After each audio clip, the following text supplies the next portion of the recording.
Welcome to USA Global TV and Radio, where our mission is to provide education, entertainment, hope, and inspiration.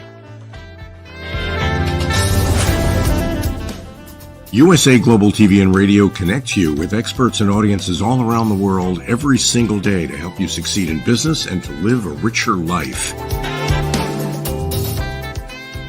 Visit us at usaglobaltv.com to learn about career and life-changing training and mentoring programs like the Listening Mentor. Subscribe to our newsletter to stay informed about our special programs and offers. Discover how you can become a guest on one of our shows or a host or producer of a USA Global TV and Radio show of your very own. That's USA Global TV and Radio, where the doctor is always in.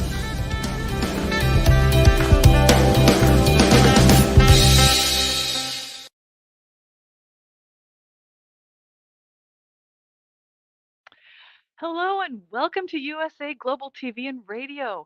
I am TRACY CRAM PERKINS, and our show today is Dementia Home Care. I invite you to subscribe to our YouTube channel, USA Global TV and Radio. I am a four-time dementia caregiving survivor and the author of Dementia Home Care, How to Prepare Before, During, and After. Joining me today is our special guest, Lance A. Slatton. Lance is a senior case manager at Enriched Home Care Services in Livonia, Michigan. He is the host of the podcast All Home Care Matters, and it's a podcast and a YouTube channel. Lance was also named a 50 under 50 for 2023, and I have been a guest on his wonderful show.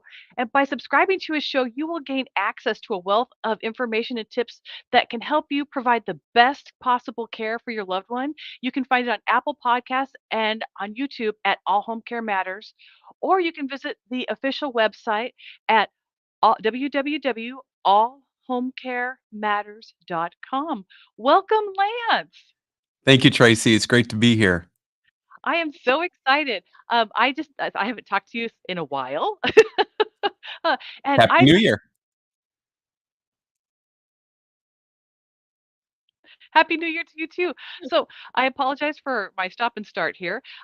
But since my audience may not be familiar with you, do you mind giving us a little idea about how you got to where you are now? Yeah, sure. Thank you, TRACY. So first, it's an honor to be here with you. It's nice to be on the other side of these things once in a while. And so we started All Home Care Matters really as a result of the pandemic back in 2020 is when the show launched. And prior to that, though, as you mentioned, I work for our family's company, Enriched Home Care Services, and we service the bottom portion of the state of Michigan. But part of servicing the bottom half of the state is it doesn't just entail sending caregivers and staff to these homes. It's also going out and doing some community education, support groups for caregivers, educational events as well, and even fun events. Like quite often we would do New Year's Eve parties, or we'd go in and do games with some prizes and just some uplifting, fun, carefree things, because it doesn't always have to be just about the care, because sometimes you need a break from that and kind of take your mind off it and just have a fun afternoon. And as the pandemic was encroaching on us more and more, we saw a lot of the attendance dwindling. And so really we decided, you know what, we need to find a way we can still give back to our communities and help these caregivers. And so we spent a lot of time, quite a few months actually, researching and learning about podcasts. And is there really a need for us, or is it already something that there's more than enough of? And we quickly realized and found out, no, there's definitely needs for it. And so in May of 2020, we launched All Home Care Matters. Oh, that's phenomenal. Well, I have to say that, Lance, I have become a big fan of your show, even before you actually had me as a guest. Hear me now? All I right. can hear. Okay. So, you created All Home Care Matters, and when you first started having guests, were you getting a lot of people watching the show? So the first maybe, I don't know, 20 episodes or so. I mean, we have close to 300 now, so I'm just kind of going back in my mind. You can definitely see an evolution, that's for sure. I'd say first 20 we're in the low thousands. Now we regularly get 130 our biggest episode is 275,000 views. But that's just on YouTube alone, Tracy. We take the audio from our episodes and then those go out in podcast audio form only. And we average on anywhere from 55 to 65,000 downloads a day of the audio. That's not just of a single episode. That's out of the array of episodes we've already produced. And then, we put it on social media. We put the full video up on Instagram and, we get quite a good response there as well. And then on all of our social media platforms. And then, of course, our website. So we've seen a huge trajectory of upward trending for our views and downloads over the past 3.5 years. And a lot of times I get the question, what's the secret sauce, why is it so successful, and that's this and that. And I tell people I don't really know that there is a secret sauce other than I think it was kind of the benefit of the times, if you will. You had COVID come and shut everything down. So people aren't going out. They're spending more time in their homes. And I think it gave people more time also to maybe look into things they had questions about or spend more time researching different areas. And, people found us and other shows. And, I think they just help to, provide that support and that success, if you want to call it that. Oh, that's fantastic. So, um, we are obviously the Dementia Home Care Show, and I know that you have a lot of guests that talk about dementia, but you cover a wide range of topics for home care. Do you mind covering a little bit of that? Sure. Yeah. So I do say, we're not the show's name is obviously All Home Care Matters. And the reason we named it that is because, being in the home care industry for well over 10 years now, we do cover all sorts of issues, needs, and topics. And one thing is for certain with home care, it's not just one area that you take care of. It's all areas, children with special needs, a 19-year-old who was in a horrific motorcycle accident and now is, quadriplegic, or, somebody in their 30s or 40s who was diagnosed with advanced aggressive cancer. So there's really not just one area that you could say home care really focuses on. It's really any area that requires care. So that's how we came up with the name All Home Care Matters. And we've had, people on. One of my most favorite guests, and it's because I just admire and respect her so much, is her name is Catherine Clemitis. She was born with osteogenesis imperfecta. And for any of your viewers or listeners, if they know what that is, it's more commonly called brittle bone disease. And I don't know exactly how old Catherine is now. I want to say maybe late 20s, early 30s. And, from the time she was, I think, 5 years old, she had already broken 400 or 500 bones in her body because of this disease. But yet she didn't let that stop her from living a good, fulfilled life, if you will. She's a renowned painter. She's a published author. She's a motivational speaker. In fact, my children got a puppy from Santa, not this Christmas, but the Christmas before in 2022. And we hired her to paint a portrait of the puppy for the kids. And so that the painting is so lifelike and it looks just like the picture we gave her. And I always have great admiration for people who can do things that I have absolutely no skill or talent for, and painting and drawing is one of them. But then when you add in the component of how she has to paint that, it's even more admirable. She has to lay down on her stomach and paint on her stomach. And then she creates this lifelike portrait. And it's just remarkable to me. And the name of her book, one of her books, I should say, is called Looking Up. And that's both figuratively and literally. She's very short in stature because of her illness.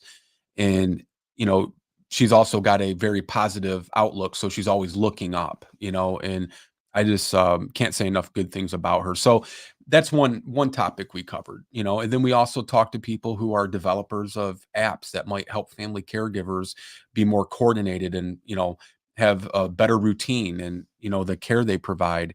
Authors like yourself, and they might be books about dementia. They could be books about, hospice, or, different areas. There's not really one area we haven't touched on with the show, which for me, I didn't want to specialize in just one area. I wanted to cover all areas because I feel like everybody's caregiving experience is going to be different. Not everybody's caring for somebody with dementia.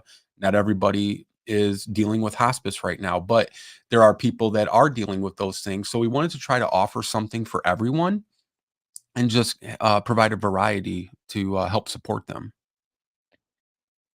Oh, that is so cool. Now you told me once before that you took care of your dad, and that's kind of what got you going this direction. Do you mind sharing that story with us? No, not at all. So, um, 20 years ago or so, my timeline's a little off, but quite a while ago, my wife and I were newlyweds. She had already started her career. She was well established, done with college. I was actually pursuing medical school, very close to that. And we get a phone call from a home healthcare nurse one evening saying, actually called my wife and was telling her, we have Mr. Slatton here and we've been taking care of him. We're coming to help change his bandages, this, that, and the other. Their concern was, though, he wasn't able to adequately or properly do it himself. And they felt in his best interest of his health and his healing that he needed to either have help coming to him in the home or would he be able to move in with us? And we said, well, of course he can move in with us. A couple of things. One, we didn't know that there was anything wrong with my dad at the time. And the second thing was the nurse didn't really explain exactly what was entailed or what was involved. But either way, we were glad and happily we'd do the same thing today if asked. And so he came to live with us and it ended up he actually needed 24-hour care 7 days a week. And my wife's in her career. I'm in the pursuit of medical school. And it was a lot. And that went on for about 2.5 years. And it changed the entire trajectory of my life and my career. I transitioned from medical school to one day telling my wife, I said, there's got to be other people who are experiencing the things we're going through, not having help, not having support, not even being given resources to try to provide us with some extra support. And I said, we should start a company or start something where we send caregivers into a home. And I didn't even use the word caregiver. I never even self-identified, and the word caregiver never came in my lexicon. I never even considered myself a family caregiver. Looking back, I was every bit a family caregiver as the definition, defines it as. And so we started looking into this, and I just found it really fascinating. One, because I wasn't aware of an industry like that whatsoever, but I also found it rewarding because I was looking at what I was going through and what my wife and I and my father was going through. He needed help and it wasn't being offered to him in the sense of other than, home health care coming. It was never, saying to him, have you considered maybe hiring a caregiver to come out and help you, when we're not doing our, routine visits to check on your wound and whatnot. And so again, we spent a lot of due diligence looking into that because this is a big decision. Now, this is going from my academics to, are we going to transition my career and go in this route rather than, finishing the medical school route? And we chose this route. And I really wouldn't change a thing. I had somebody mention to me the other day, wow, you must look back with some regret on that, changing. And I said, actually, no. I went and was pursuing medical school because I wanted to help people. They say that's kind of, cliche, why do you want to be a doctor? Because you want to help. But for me, that really was, it wasn't about prestige and it definitely wasn't about financial gain because anybody that understands, medical school, you have tremendous debt. First, you get accepted, then you're in the books for quite a while, and then you start your, internship, which is your first year of residency. Then you got to get accepted into a residency program, and there's no guarantee that it's going to be in your local area. You might end up on the West Coast if you're on the East Coast, or you might end up on the East Coast if you're on the West Coast, or we're in the Midwest. We could have gone anywhere. And then it's a huge commitment, a huge financial undertaking, and at the end of the day, we're helping people. I feel very satisfied in how we're helping people. And so, no, I have no regrets. And like I said to that person, if I had regrets, we're talking about a 2.5 year period. I could have just then re-pursued it after that time had passed, but I never looked back, and I never have looked back. I'm fully satisfied with the chosen path I've taken. That is such a phenomenal journey. It just, and I think what you shared, a lot of people, Lance, go through the exact Yeah. similar trajectory where you stumble backwards. It's not where you expect to be. You don't plan on going that direction, and yet you land where you're supposed to be. Yeah.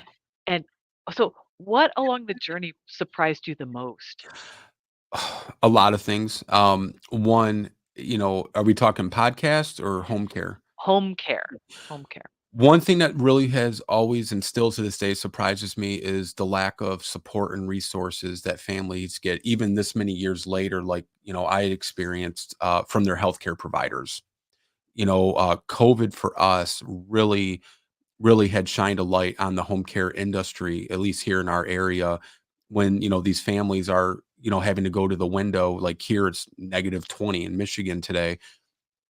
They have to go stand at a window and, communicate with their loved one in a nursing home through a window because of COVID. And I respect that and I understand the reasons. I'm not discounting that or suggesting it should have been done differently, but they could have had their loved one in their home and done the kind of similar situation.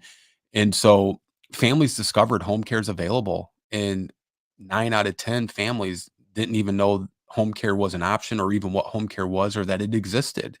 And so it really helped to bring to the forefront the importance of home care.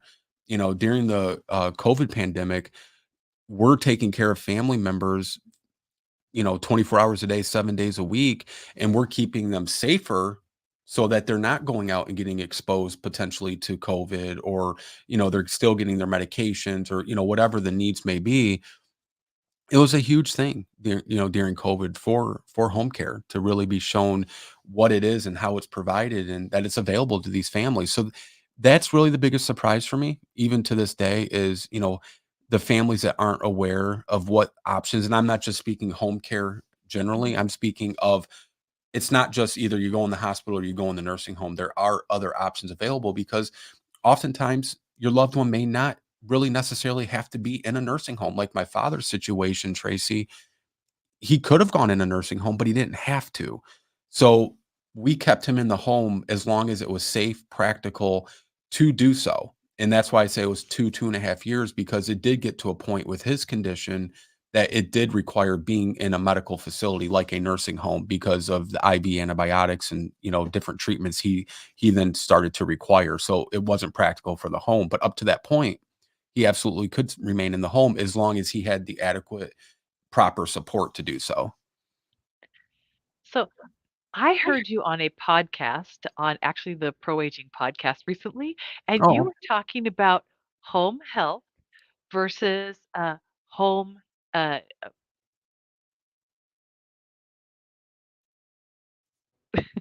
sorry, I thought I got cut off. But you're the back. difference between what Medicare supplies Mhm. versus home health, or home care, excuse me, home health Right, versus home care. Yes. correct. Okay. Would you care to explain that so that the audience Yeah, understands? absolutely.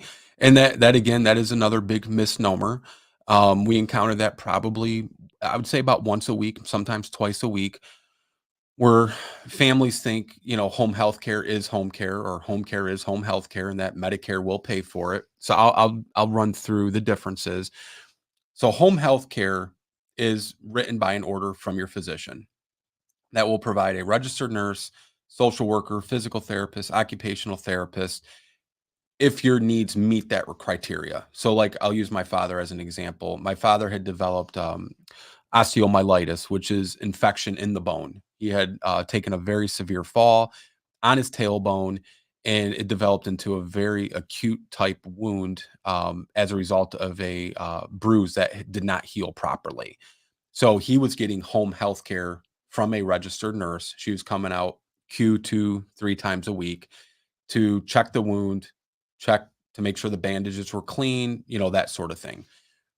It got to the point where he needed it like 7 days a week, so forth, so on. But Medicare paid for that nurse to come out to his home to do that. What Medicare will not pay for is a caregiver then to be there while the nurse is there, before or after the nurse, or at all, to, get him his breakfast, lunch, dinner, help him do exercises that a physical therapist prescribed, help him bathe, help him get dressed, help him to the bathroom when he needs to go, take him to appointments when he needs to go. help make sure he has clean laundry, has fresh groceries, making sure his prescriptions are getting picked up, things like that. That's more home care. Home health care, you get it for 9 weeks at a time, and it's certified through the physician. It doesn't mean you will use all 9 weeks, because they will look at the specific skilled need that you have for this order. They will do an assessment of it, and they'll say, okay, we think Mr. Slatton can get to this point. Once they get to that point, if 9 weeks isn't up, they're going to say, okay, we're going to discharge you. We've reached our goal.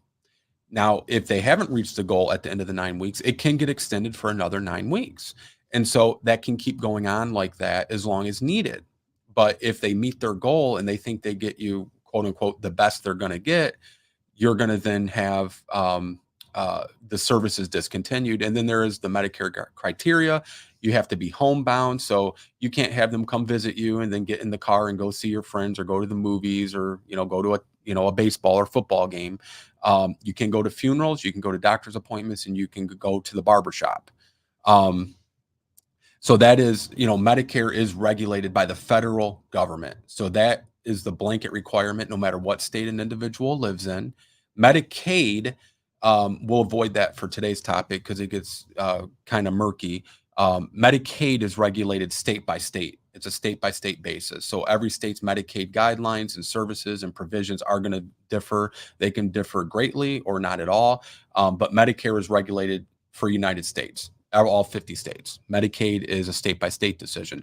Home care is paid for by either long-term care insurance, private pay.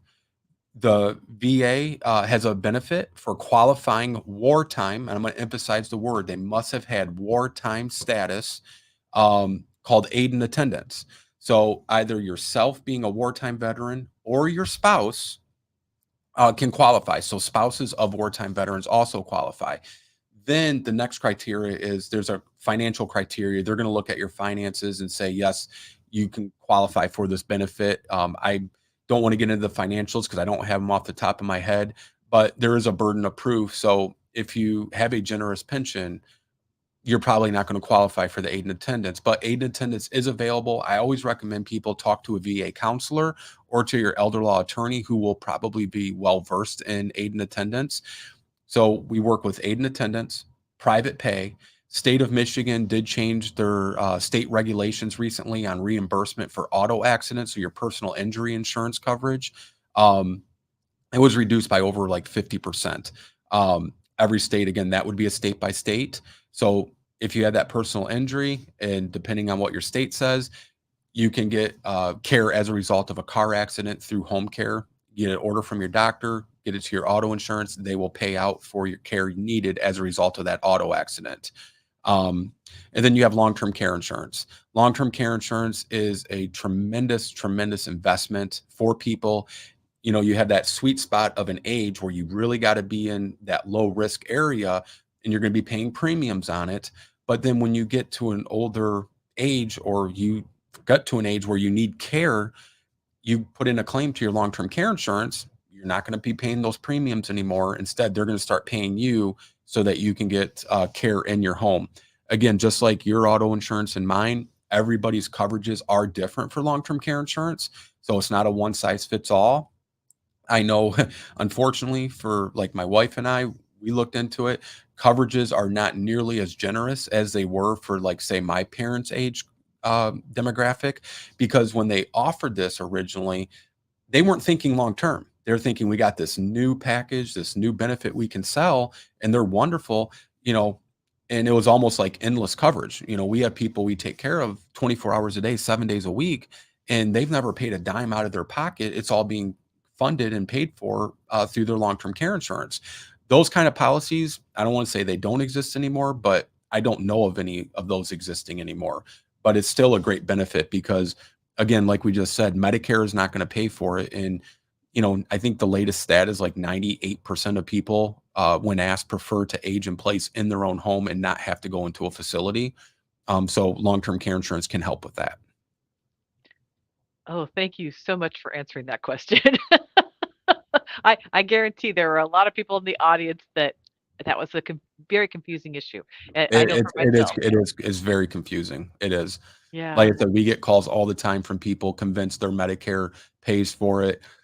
We're not gonna tell them 'em they're wrong on the phone. We just generally will say, "Well, we're not aware of it. Maybe it's something new that has slipped through our cracks." So, I've even called, with families on the phone, their Medicare providers and, talk to them, and even the Medicare people on the phone get confused and say, "Oh, yeah, it does," and then I'll ask certain questions, and then they'll be like, "Oh, you're right."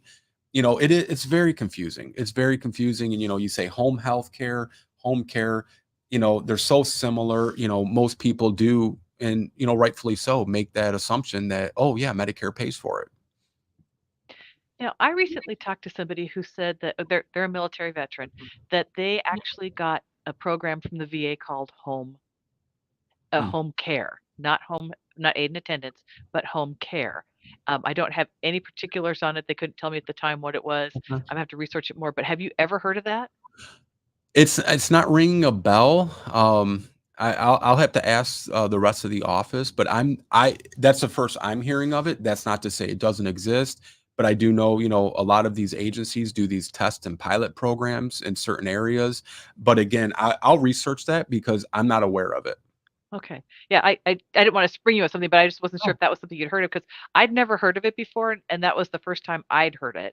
sure. But I definitely am not the be all end all. My knowledge is like that. Uh, so I'm going to steer us in a different direction for just a second. Sure. Going back to your podcast, were there any topics that you had that were harder to cover than others? I mean, too Yeah. emotional? So one of them was, Catherine Clemitis. It was more inspirational, once you get past, the horrific things she must have experienced and still does experience because of the disease. But for me, being a parent of 3 young kids and obviously being a child of parents, we had a mother on, Vicky McGregor, and, her son was born with, it's called Williams syndrome, and we were actually the first, time that she chose to publicly share her story, and her son's story was with us, which meant the world to me. And this is a person who lives in Australia by way of the United Kingdom. And, it was just first, it meant a lot that she had that trust and confidence in our show that we would handle it professionally and tactfully, and that she felt comfortable with sharing it with me. And I've said this, several times, and I still, they'll still don't have the answer. As a child, she never chose to tell her son that he was born with this. She waited until he became an adult and told him. So for me, the hard question was, if I was a child, would I want my parents to tell me this, or would I want to just go about thinking I'm like all the other kids? I probably would want to be like the other kids, right? I don't want to have a label put on me or think I'm different. But the question I could never understand from a parent side, would I tell my child? It's different being the child and wanting to know, but I think it's also different being the parent. And do I tell them, or do I let them go and just think everything is fine? She chose the latter. She chose to let her son grow up. And I think probably maybe it was the right decision. He never was told until he was an adult. So he never had that stigma associated with him. And I'm sure maybe people in the community and at the school and his friends probably knew he wasn't necessarily like them, but they could never say, "Oh, you have this or you have that." I just found that very fascinating. I I like that decision not to have told. Mhm. Not, only because you're right, it doesn't give that stigma. I Right. think of do you know who Roger Crawford is? He was a professional tennis player. He was born without hands, and he had more like flipper hands and has leg deformities. Anyway, he became a professional tennis player Wow. because his parents told him he didn't live in Pity City. He could be just like the rest of the kids. And I thought that was one of the greatest things, and he goes out and he gives inspirational talks around the country. But I think that wouldn't have happened if the parents had, Right. said, "You have this disease. You are the disease, not the inspired by that." So, what other podcasts or guests have you had that really touched you? Um, we had a hospice nurse on about 2 years ago, and just we deal with hospice patients ourselves day in and day out. I think it's different though when you're hearing it from other people than experiencing it yourself. And she was just sharing some stories of, hospice patients. And, I think a lot of times, and maybe this is too generalized, I think a lot of times people get wrapped up in, well, I'm only 20, I'm only 30, I'm only 40. You just expect and anticipate you're going to live into your 70s, 80s, 90s, right? And, she's just sharing these stories of, a mother who was diagnosed with terminal cancer and she's 6 months pregnant. And you know, she's gonna have this newborn baby that she'll never get to see, most likely walk down the aisle or graduate high school or play in a sports at school or something. Um, Things for me that's tough is just, being a parent and, having young kids, just appreciating, what we have and what we've been given and not taking it for granted. Cause, there are these other sides to the stories where things aren't always gonna end up the way they typically are expected to. I have to agree. You just never know where you're going to end up, and that's just actually so heartbreaking to hear that. Yeah. Um, I have another question for you. You have another podcast besides All Home Care Matters that you do with Lori LeBay. Would you tell us Y about that? Sure. So, Lori is, I would say, one of my dearest respected colleagues and friends. I can't say enough. We don't have enough time for me to say enough about her, but she was on Saltbox TV as we were, and, I was always admired her from afar. She'd been doing this a lot longer than we had. I mean, we rose so quickly and fast that you didn't really have time to even appreciate what was happening, if you will. And, Lori's been doing this for many, many years. And so a mutual friend of ours introduced us and met with Lori. And she's also the co-founder, as we know, of Dementia Map. And her co-founder, David Weidrich, they were guests on our show and just really hit it off. We had great chemistry and, kind of our ideals aligned. And, you know, she's from the Midwest, we're from the Midwest. And it just was a great connection. And, got thinking about it a little more. And I had reached out to Lori and said, would you ever want to do something? And it wasn't necessarily a show. We didn't know what that looked like or what it would be. And so we had a Zoom call and we were talking and we landed on, maybe we should do a show together. And so we started working on that really diligently. And um, I think we're on our seventh, eighth month now of, because it's a once a month show called Conscious Caregiving with L&L. And it's a great show because it's so much different than what Lori does on her show. And it's so much different than what we do on our show. We pick a very, I would say, tough topic for most families. Like, we've done seniors and driving, seniors and end of life, all these different, and it's all around, having these experts on a panel where Lori and I are co-hosting it, talking about these issues and, giving some great advice and resources straight from the experts, people from the AARP. Good friend of mine is a sheriff here, and we had the undersheriff for our county, which is Wayne County, which is a very, very large county in Michigan, if not in the country, which encompasses all of Detroit and all of the suburbs and everything. Talking about seniors and driving and things to be on the lookout for and be aware of. And we had an emergency room doctor on that panel as well, and then people from driving schools. And it's just really an impressive collection of experts that we're bringing to these audiences and helping to answer these questions that they may have or may not be thinking of, and just to be on the lookout for. And if they have questions, here's the experts and links to get a hold of them and, learn more about the issue. And I noticed that they are a little bit longer than a typical podcast. Yeah. So, how we want to tell the audience how long the show is? Yeah, they average an hour and a half to 2 hours. But I would tell you it goes by very quickly because, you have 6 to 10 people on, and everybody is uniquely different than the other person. But then when you put them all collectively, it all goes directly to the topic we're talking about. So the time just really goes by quickly. One of our most popular episodes on our channel, because Lori and I co-produce it. We're hosting it on the All Home Care Matters site, and then we have the Conscious Caregiving with L&L website, and then Lori has it on Alzheimer's Speaks. um, 275,000 viewers on YouTube alone for one of our topics we had done. That's just incredible. Yeah. No, okay, so, uh, what are some of the things that surprised you between the 2 shows that you didn't expect? Um, I think one of the things is just how natural it was. Because Lori and I, we have another show coming out with someone later this month. It's called The Caregiver's Journal, and it really showed me if you find the right fit, the right people who have the right intentions, you can have a great relationship. And it really has just flowed so naturally. It's you to think honestly, you'd think Lori and I have been doing this for years together, and it's been not quite a year. And it's really refreshing how easy that she makes it, and we try to make it for her. And it really, I'd say, it goes off without a hitch because of how well we work together. And Lori's a consummate professional and just a genuinely great person. I again can't say enough about how much respect and admiration I have for her. Well, I'll confess once, I am a huge fan of Lori's. I thought so. Yeah. She was one of my early guests too, so I Oh, just okay. love her to death. Yeah.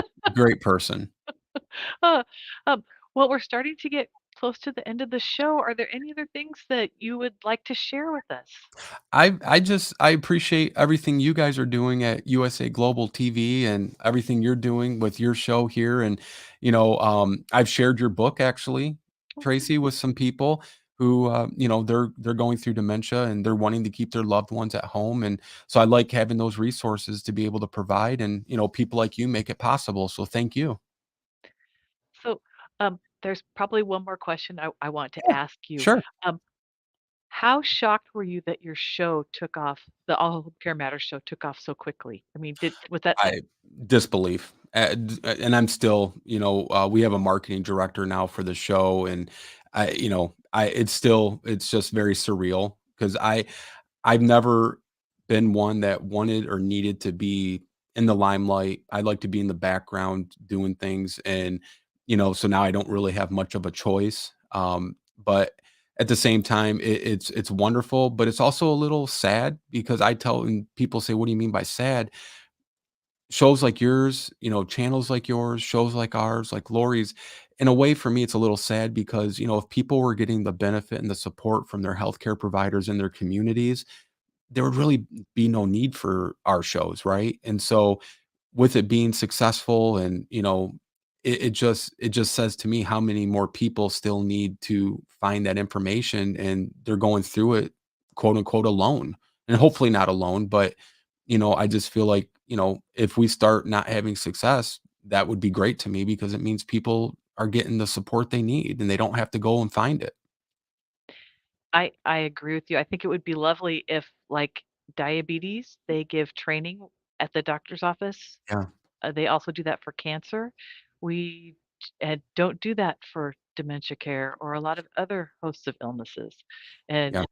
I agree. It would just be very lovely if we did something about that. And I hope together we can.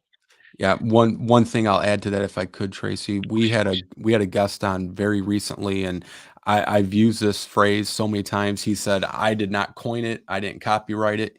I said, "Well, you're the one that's telling me it, so I'm going to credit you with it." It's diagnose and adios. They get that diagnosis, and it's like adios. And I said that's the best way to sum it up. Uh, that is very profound. Yeah, yeah, Because it does. Within, just a few words, you express exactly what everyone's going through. I talk to so many people that and I'll wrap this up real quick, but I talk to so many people that are very frustrated. They go to the doctor and even to a neurologist, and they're just said, "Here's the diagnosis, here's the door." yeah. It's really difficult. It is. It is. Well, thank you so much for joining My us pleasure. today. My pleasure. Thank you for the invitation. And and so thank you to our audience for spending the time with us. We will be back on February 20th, and our guest will be Deborah Hollisey. Deborah is a certified caregiving consultant and the founder of Advocate for Mom and Dad. She was awarded as one of the top caregiver blogs and is the author of 2 books, Your Caregiver Relationship Contract, How to Navigate the Minefield of New Roles and Expectations. and a relationship contract for dementia caregivers, navigating the complexities and challenges of caregiving for the memory impaired. In the meantime, you can go over to our YouTube channel at USA Global TV and Radio and look for the Dementia Home Care playlist, where you will find all of our past episodes. Thank you to our wonderful Dr. Jacqueline for all her work behind the scenes today, and thank you to our sponsors for making this possible. See you next time.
This program is brought to you in part by the British School of Excellence and founder, Mr. Philip Sykes. Building confidence, changing lives. Do you share our view that etiquette is a set of modern life skills that are essential for personal and professional success? Join us as an etiquette coach and change people's lives through the power of etiquette and manners. The last few days have been really amazing. I had a trainer course from the British School of Etiquette. And I must say it's been one of the best decisions I've ever made and one of the best investments I've made in my own training and development. Now, words alone will not describe the transformation and the positive path that I have traveled with the British School of Etiquette. I found I learned a lot from the lessons this time I came. The last few days with the British School of Etiquette have been fantastic. And what I've learned now is really beyond my expectations. This is the most rewarding experience and the best investment I have made this year. It was just great. I learned so much, and when I go back to Belgium I will incorporate a lot of it into my day-to-day life and business. It's been absolutely wonderful for the whole week that we were here. I feel transformed, and I feel like blowing a trumpet and tell people, come and do this school, this class is the best, this is the best school ever. You should take it. It will change your life immediately. I am now able to teach other people how to bring the best of them. Thank you. Thank you, BSC. Thank you. Thank you so much. Thank you. Thank you to our clients for their testimonials on the Train the Trainer program. Our exponential and global growth is so significant that we've evolved from the British School of Etiquette to the British School of Excellence, where we're investors in people. Let us invest in you and your career. Contact us to become an etiquette coach. Go to thebritishschoolofexcellence.com. Start your career and elevate your success today.